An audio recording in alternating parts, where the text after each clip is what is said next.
Andrean, bocah berusia 12 tahun ini mengalami luka melepuh di bagian wajah setelah disiram air panas oleh penjaga masjid di Jalan Panglima Pekanbaru Riau.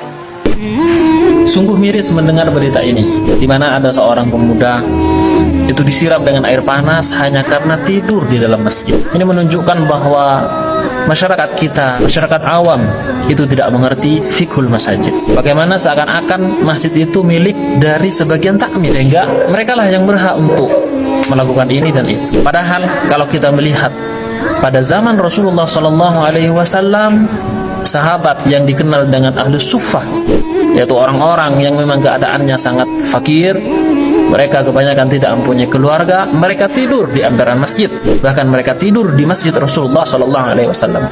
Ada juga riwayat yang mengatakan bahwa Sayyidina Ali pernah tidur di Masjid Nabawi. Kemudian Rasulullah datang dan membangunkan, apabila katakan kum abad turab, karena memang ada beberapa debu ya yang nempel pada diri Sayyidina Ali. Kemudian ada juga Ibnu Umar, bahwa beliau tidur di Masjid Rasulullah SAW. Dan ulama-ulama setelahnya, mereka bahkan belajar, kemudian istifadah dengan para masyayikh di masjid, dan bahkan mereka istirahat di masjid. Jadi hukum bahwa tidur di masjid itu hukumnya adalah boleh secara fikih. Ya tentu kita tetap harus menjaga kehormatan masjid.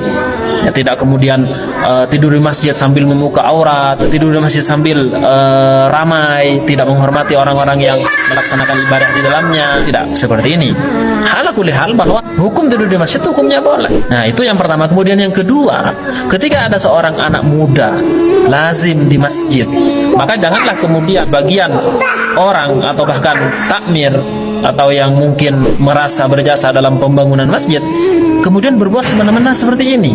Itu tidak diperkenankan, karena memang masjid itu adalah baitun min buyutillah, rumah Allah Subhanahu wa taala, di mana berhak untuk didatangi oleh siapapun saja. Selama dia adalah muslim, menjaga kehormatan masjid, dia berhak untuk datang di masjid dan bahkan tidur di dalam masjid. Ketika kita mengetahui ada anak kecil, ya bocil-bocil istilahnya, kemudian dia melazimi masjid seperti ini, diajak oleh orang tuanya, jangan kemudian kita sebagai takmir melarangnya, mengusirnya. Bahkan ada sebagian masjid yang ditulis apa? Dilarang membawa anak kecil. Nah, itu tidak benar.